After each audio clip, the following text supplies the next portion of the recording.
O texto de hoje é Isaías 9, versículo 6. Eu não vou pedir para vocês ficarem de pé, pode ficar sentadinhos. E eu queria falar hoje sobre esse texto. E a minha missão aqui hoje é falar sobre família. Eu já o fiz no primeiro culto e vou fazê-lo agora e à noite. Nós estamos na nossa segunda semana do nosso projeto de vida. E eu não sei precisar quantos anos a gente faz isso, mas faz muito tempo. O pastor assumiu a igreja em 2000, nós estamos juntos desde 2000 como igreja, saindo do Ferrazópolis e multiplicando. Eu acho que desde lá faz esse projeto, né, pastor? Desde 2000, então no mínimo 21 anos, falando todo ano de áreas importantes na sua vida para abençoar você. Na semana passada, o pastor Ivaldo falou de vida espiritual. O Senhor, Ele veio, Ele nos abraçou, Ele nos corrigiu, Ele tratou com a gente. E hoje não queria que fosse diferente, que Deus me usasse para falar ao teu coração neste dia, nessa manhã, em nome de Jesus. Esse texto aqui, você conhece muito bem. Eu estou com a Bíblia na linguagem Nova Versão Internacional, mas ela é bem parecida com a revista corrigida, a revista atualizada. Diz assim: porque um menino nos nasceu, um filho nos foi dado, e o governo está sobre os seus ombros. E aí Isaías fala assim: este menino que nascerá, ele vai ter um nome, ele será chamado, aliás, por vários nomes: Maravilhoso Conselheiro, Deus Poderoso, Deus Forte nas traduções mais tradicionais, Pai Eterno, Pai da Eternidade, o Príncipe da Paz. Esses são alguns nomes de Deus. E eu estava dizendo para a nossa igreja do primeiro culto, que de verdade, eu não consigo pensar no tema família, conceber a ideia de família, ou quando alguém fala família, de verdade, para mim parece que existe um circuito, é automático, que eu já penso em Deus. Eu não consigo alimentar a minha mente em família, com família, o nome família, estudo família, pregação família, se eu não pensar em Deus. Deus, ele está totalmente inserido na família, a família está totalmente inserida em Deus. Eu não consigo pensar de outra forma. Se eu pensar e conceber, e para aqueles que o fazem de uma outra maneira, e deixando Deus do lado de fora, Deus fora de tudo, a gente poderia dar qualquer nome. Até as pessoas dizem família, porque quando você vai no dicionário, não o dicionário bíblico, mas um dicionário da língua portuguesa, um dicionário comum, seja o Aurélio, seja outros que tem. Hoje no Google você tem muitas informações de significados de palavras, mas a gente encontra mais ou menos uma informação assim, que família, você vai descobrir que são pessoas que partilham do mesmo sonho. Não é necessariamente uma regra, porque tem famílias que não existem e não participam do mesmo sonho, não existe o mesmo desejo, mas de um modo geral, e uma regra normal, e dentro de um conceito de saúde, seria isto: todo mundo remando para o mesmo lado, todo mundo imaginando a mesma coisa, todo mundo pensando a mesma coisa. Isso é família. Por isso que eu disse para os irmãos que quando eu concebo essa história, eu concebo isto na minha mente, sem o Deus, a gente vai para o dicionário, isso só se torna dicionário. E eu fico pensando também que família, toda vez que você fala de família, existem frases prontas, que não são frases mentirosas, que elas são frases verdadeiras, mas às vezes a sensação que eu tenho, o sentimento que eu tenho, que essas frases, elas se tornaram tão somente clichês na nossa história, para alguns. Então, família é tudo que eu tenho, família é o meu porto seguro, família é o meu cantinho do descanso, família é o lugar em que eu me encontro, família é o lugar em que eu me descubro, família é o lugar onde eu me acho, família é o lugar onde eu consigo gozar de todas as bênçãos de Deus. Quer dizer, um monte de frases que você vai encontrar. Mas se isso for tão somente e unicamente frases, eu vou dizer para você que isso perde o sentido, isso perde o valor. Eu estava, por exemplo, meditando, lembrando da mensagem do pastor sobre vida espiritual, que é uma área extremamente importante. E a gente fala de área espiritual no projeto de vida, é o primeiro que se inicia, termina com a área financeira, mas depois nós falamos de família, o pastor fala de sentimento, eu falo de emoções, aí depois o pastor fala de ministério, aí a minha outra pregação é de saúde, e se não tiver errado a minha sequência, a gente termina com a área financeira. Mas eu estava pensando, até para tentar construir um pensamento com vocês aqui hoje, compartilhar com vocês o seguinte: quando a gente fala que família é tudo isso que eu disse, se não for verdade, for só teoria, isso se torna só clichês. Aí eu vou dizer para você, mas o que você quer dizer com isso? Por exemplo, a semana passada nós recebemos uma palavra de Deus, uma palavra de exortação. E é interessante que a Bíblia fala assim, que quando a exortação chega, a exortação nos vem, a palavra vem sobre nós, nós somos confrontados com a palavra, todas as coisas que acontecem para um, acontecem para o outro. A mesma situação, todos nós nos assustamos. Ou seja, todos nós somos confrontados, nós somos sacudidos. Só que depois, o escritor de Hebreus fala que aí o resultado em cada um é um resultado diferente. O escritor de Hebreus, quando ele escreve a sua carta, ele diz assim, em Hebreus 12:11, que toda correção ao presente não parece ser de gozo, senão de tristeza. Ou seja, então, quando você recebe uma mensagem, quando você lê um texto, quando você lê um slogan, essa mensagem, ela pode atingir você do mesmo modo. Igualitário. Toda correção ao presente não parece ser de gozo, senão de tristeza. Ponto. Família é o porto seguro. Ponto. Família é bênção. Ponto. Todo mundo recebeu. Agora, o que se fará com essa informação depois, que muda os resultados que cada um vai ter em sua existência. E aí o escritor de Hebreus continua dizendo assim, toda correção ao presente não parece de gozo, senão de tristeza. Mas depois produz um fruto de justiça naqueles que são exercitados por ela. Família só será diferente e terá uma função diferente e servirá de bênção para mim quando tudo o que eu ouço de família não se tornar apenas frase, mas se tornar verdade, espírito e vida dentro do meu lar, dentro da minha casa. O apóstolo Paulo, quando ele escreve a sua carta aos Coríntios, eu acredito que seja Coríntios mesmo, Paulo fala que a letra mata. A letra mata, mas é o espírito que vivifica. Letra, frases, slogans, eles têm o seu valor, mas se ficar só naquilo, aquilo morre, aquilo mata. Agora, quando eu deixo o Espírito de Deus produzir vida, é diferente. Eu separei duas frases de dois autores desconhecidos que eles falam de família. Eu busquei no Google mesmo, eu dei uma googada lá e eu encontrei, tinha várias frases, tinha frases de pastores, homens do passado conhecidos de nós, mas eu achei duas frases de pessoas que eu não sei quem é, porque não tinha o nome do autor, então, portanto, são frases de autores desconhecidos. Uma delas, ele fala que família, eu gostei dela porque fala, família é o amor de Deus. Família é o amor de Deus nos dando a possibilidade, nos oferecendo a oportunidade de viver um pouquinho daquilo que é céu na terra. E isso me chamou muito a atenção. E aí eu disse também no primeiro culto que talvez alguém não entenda essa frase e diga assim, pastor, mas espera aí, vamos conversar, vamos com calma. Está dizendo que você lê uma frase e você não sabe quem é o autor, ele pode ser um autor que ele não seja evangélico, eu não sei o que ele é, eu não sei quem foi o autor, mas eu gostei da frase. Só que você está dizendo que a família é o dar-se de Deus como o amor, o entregar de Deus, é uma possibilidade de Deus conceder amor para que você, família, e eu, família, a gente viva um pedacinho do céu.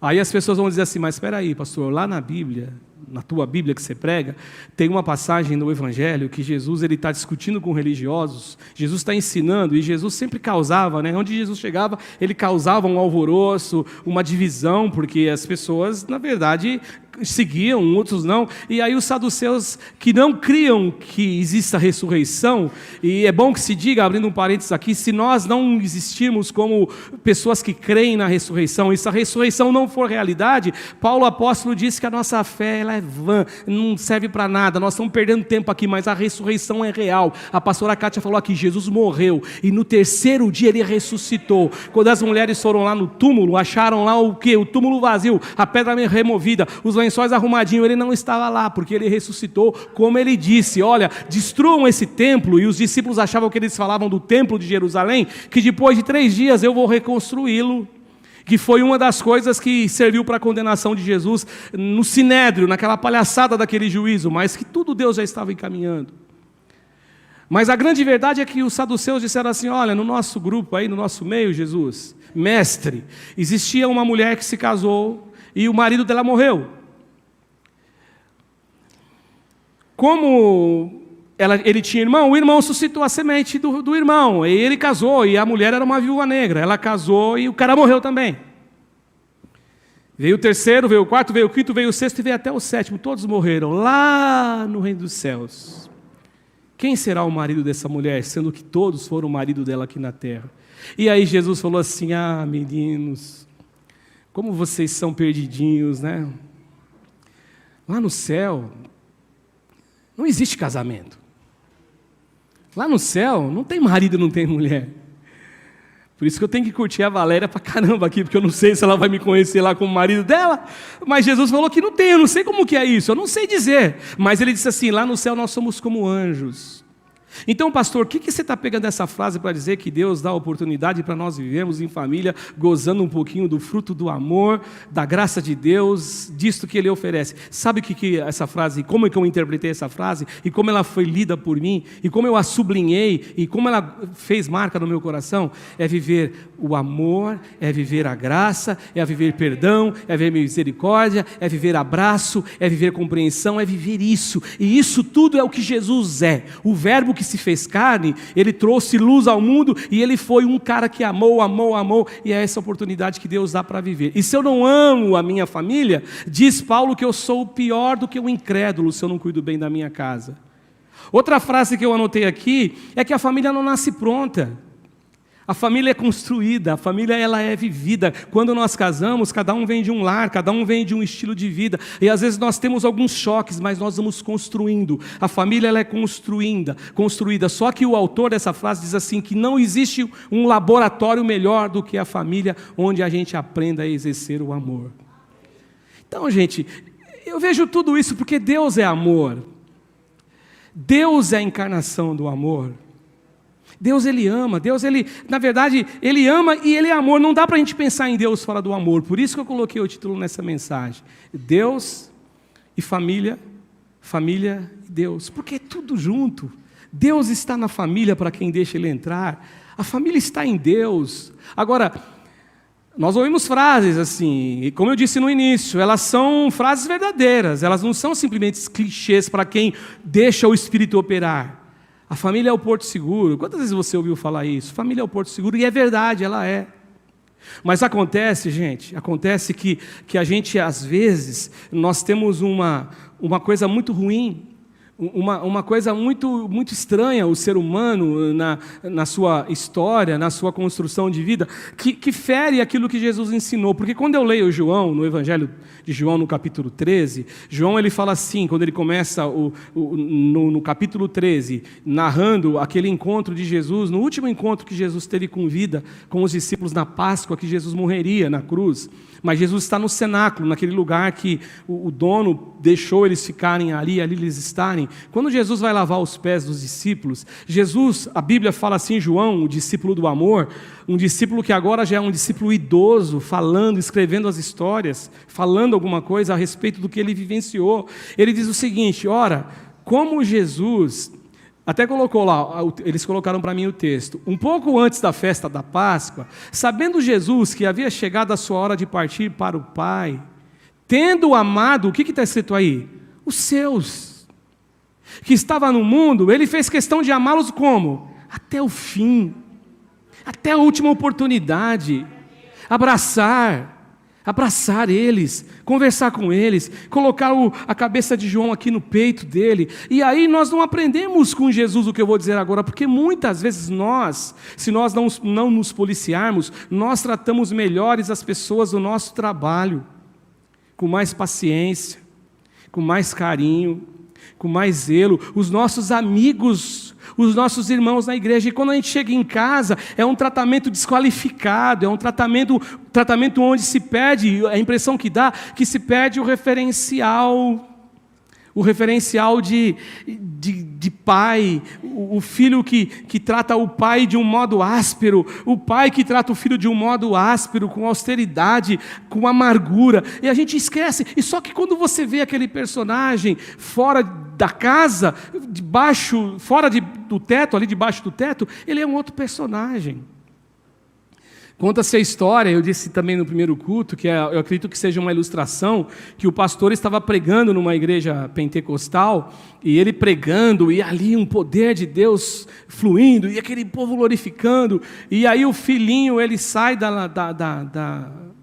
da parte de cima da galeria, ele desce, e eu não sei porque quando eu escutei essa história, na minha memória, eu sempre lembro do Ferrazópolis, pastor Ivaldo, porque desce na galeria, não foi lá, viu, irmãos, não é o pastor Bispo, pelo amor de Deus, eu estou lembrando da igreja, da construção, que desce da galeria e você tem acesso às pessoas que estão embaixo. Aí o menininho foi, a mãe estava sentada embaixo da galeria, ele disse assim para ela: ô mãe, se o pai fosse assim lá em casa, que bênção, né? Porque a gente distorce os nossos tratamentos, às vezes, eles são muito ríspidos com as pessoas que nós amamos, mas não é exemplo de Jesus. Quando estava chegando a hora de Jesus partir para Deus, ele fez questão de amar os discípulos, e amou-os até o fim, lavou o pé dos discípulos, mostrou, disse para eles assim no capítulo 14, não se turbe o vosso coração, ou seja, amor, e Deus é amor, então se Deus é amor, Jesus é amor, a minha família tem que ser um lugar de amor, um refúgio de amor, um laboratório de amor, um cantinho do amor, onde o amor seja expresso de verdade. Agora, outra coisa que eu queria dizer aqui, para a gente entrar nas nossas lições do texto de Isaías. Eu disse no primeiro culto, esse texto de Isaías, provavelmente você lê, você fala: pastor, mas eu não tenho como falar de família aqui. E realmente, esse texto não tem nada de família. Ele está falando de Jesus. Ele está falando do nascimento de Cristo. É uma profecia que viria Cristo, o Messias. Já que Jesus é nome, Cristo, na verdade, é título. O nome de Jesus não era Jesus Cristo, só que o nome se mistura tanto, Jesus é o nome, como tiveram outras pessoas de nome Jesus.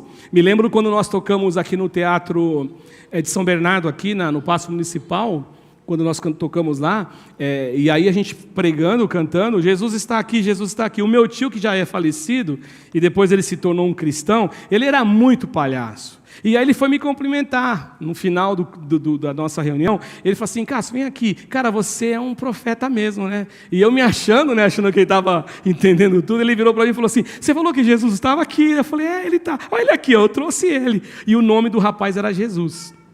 Portanto, Jesus é um nome comum. Agora, veja bem, o Cristo não.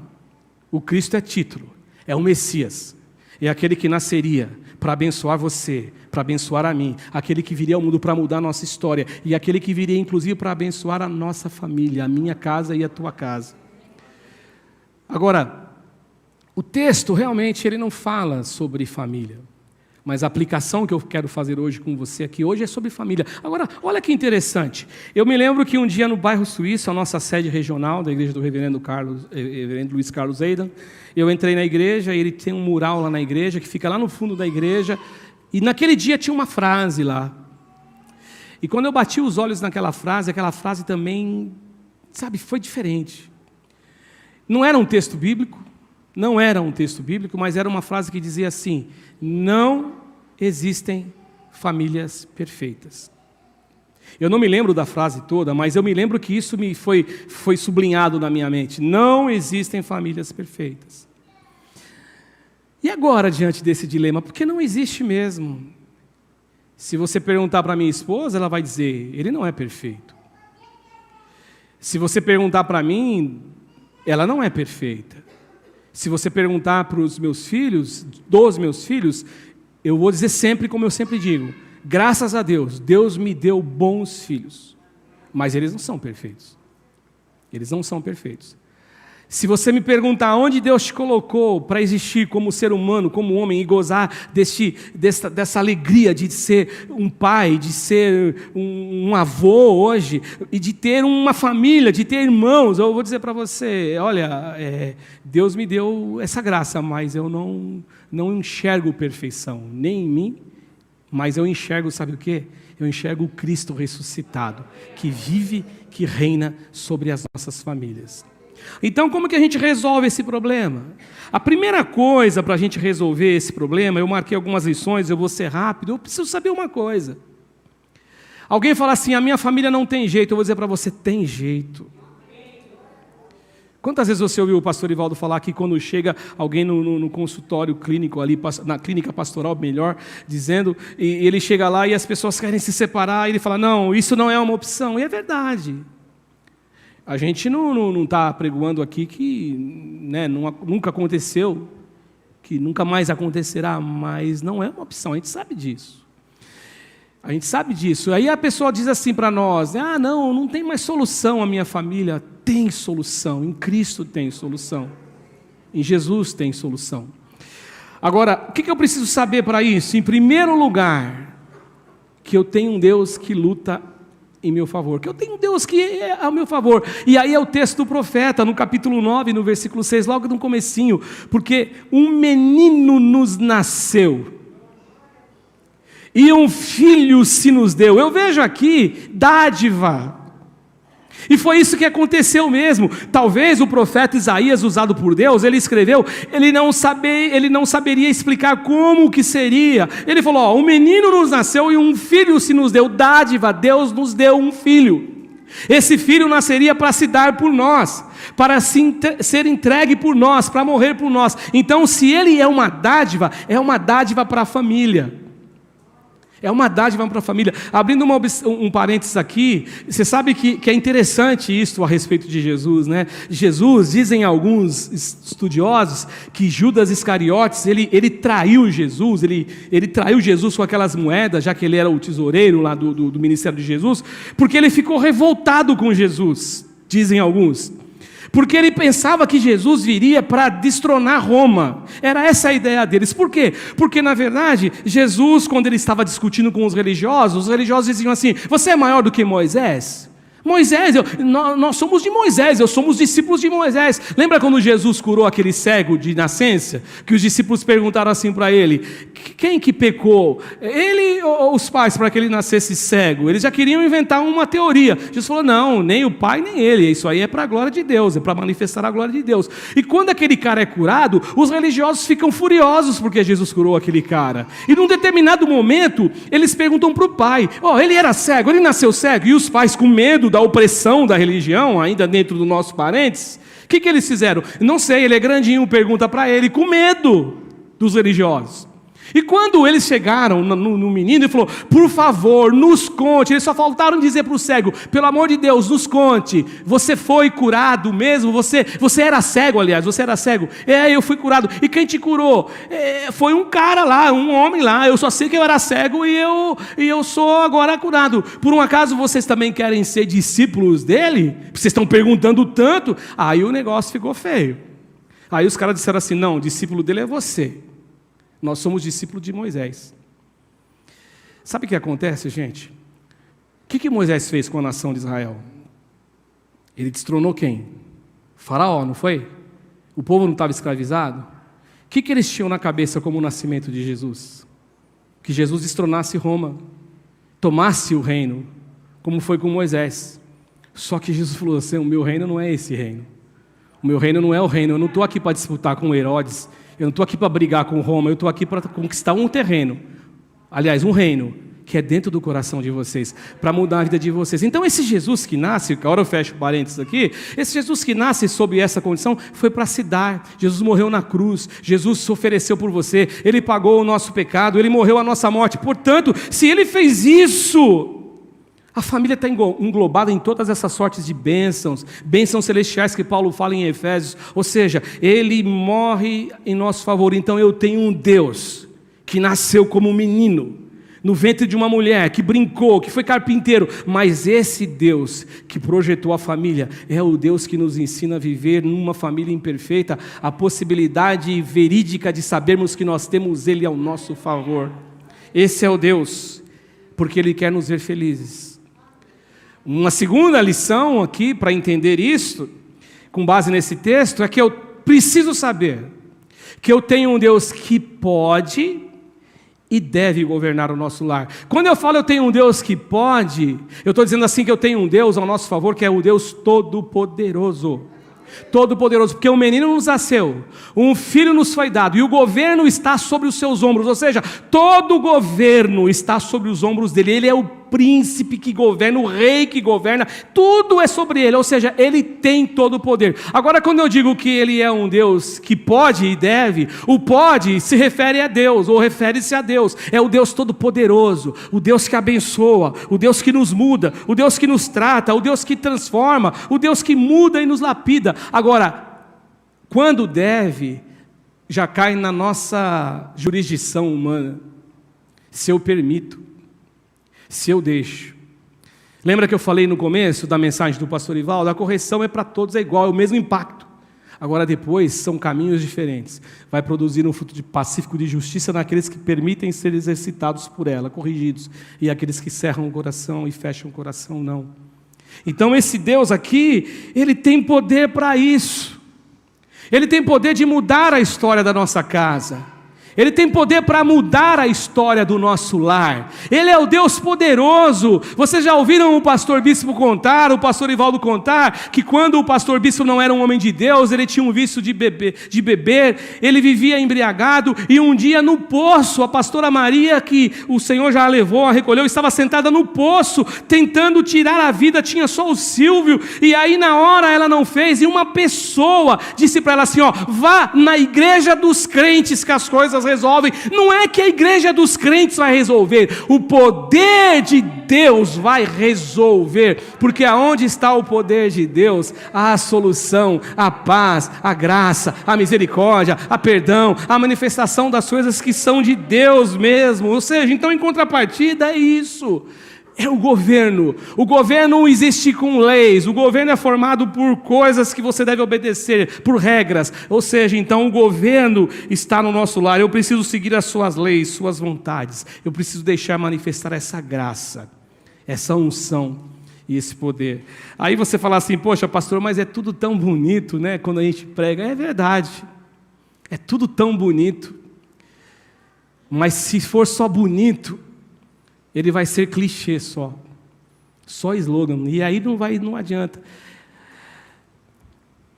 Tem que existir renúncia. Tem que existir renúncia. Tem que existir entrega. E tudo isso eu vejo em Deus. Tudo isso eu vejo em Deus. O cuidado, o carinho, a renúncia, tudo é isso que Deus nos ensina.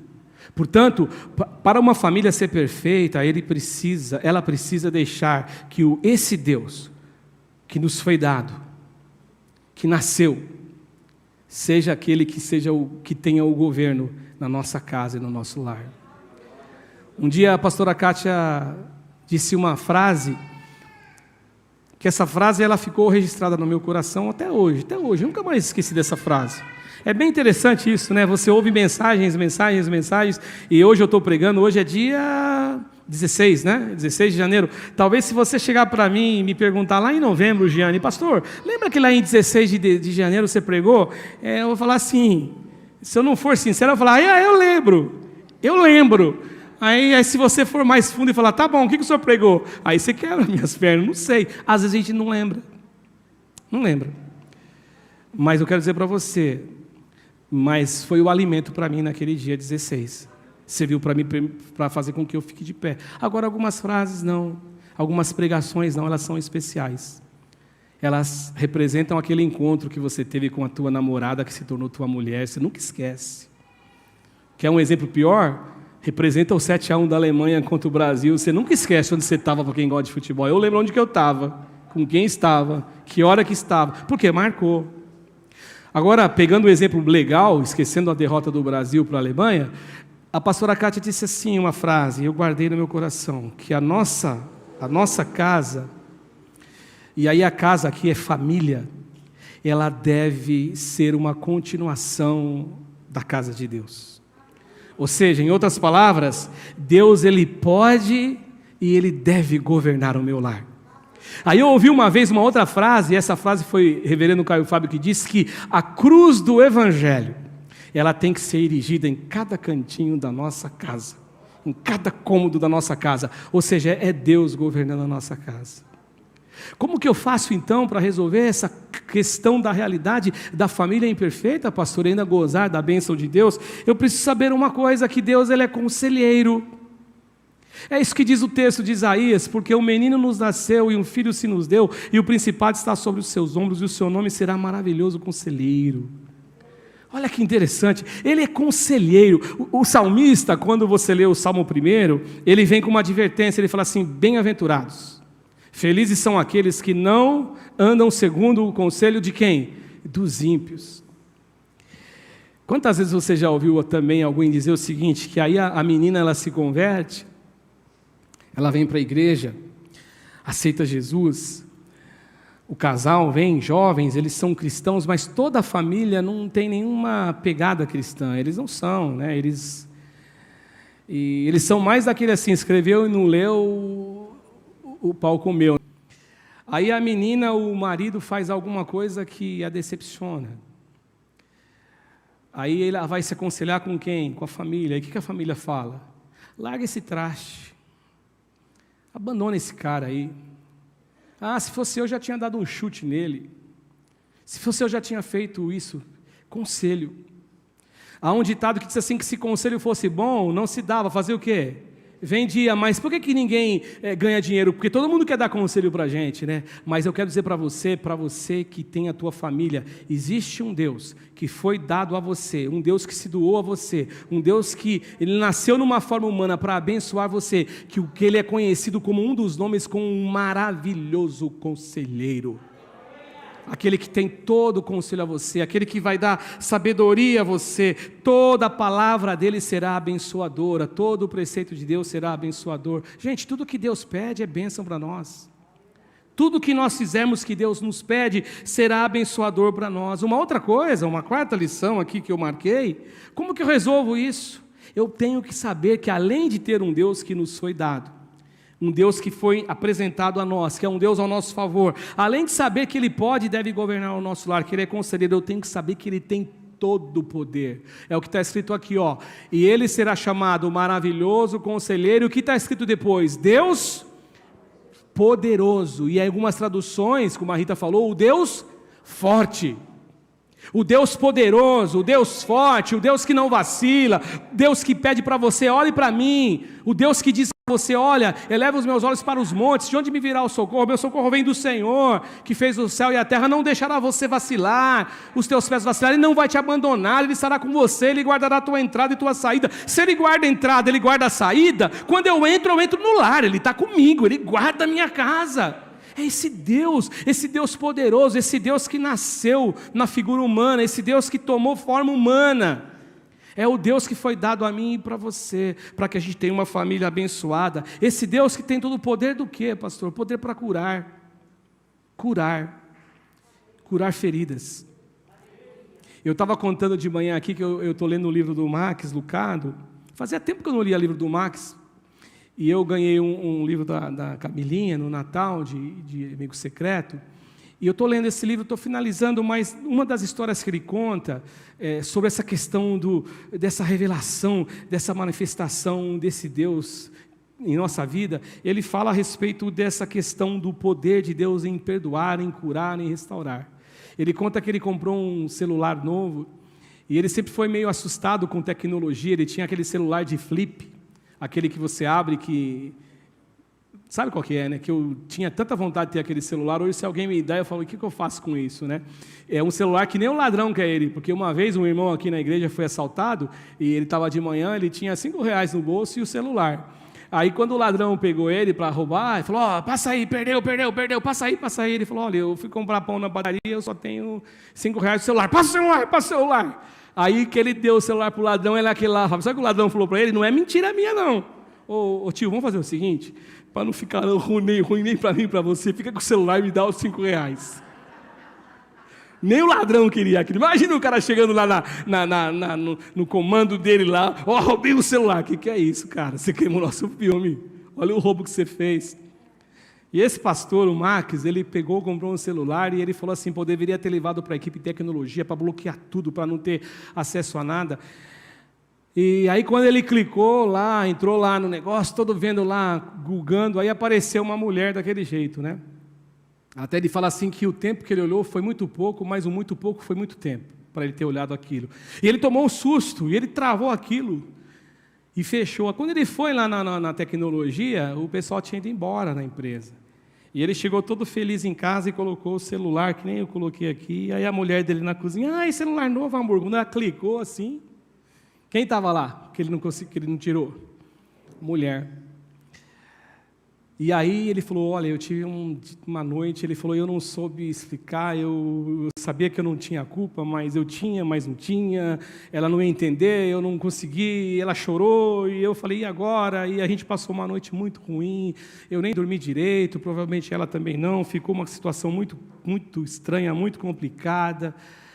E aí ele disse assim que ele acordou de manhã triste, chateado demais com aquilo que tinha acontecido, e ele foi ao banheiro, ela já tinha levantado primeiro que ele, e quando ele entrou no banheiro da casa dele, ela tinha desenhado um coração no espelho gigante assim, um coração com o batom dela, gigante, escrito no meio do coração, eu te perdoo, eu te amo. É esse Deus que eu estou falando que cuida da família. Esse Deus que tem poder para curar, para perdoar.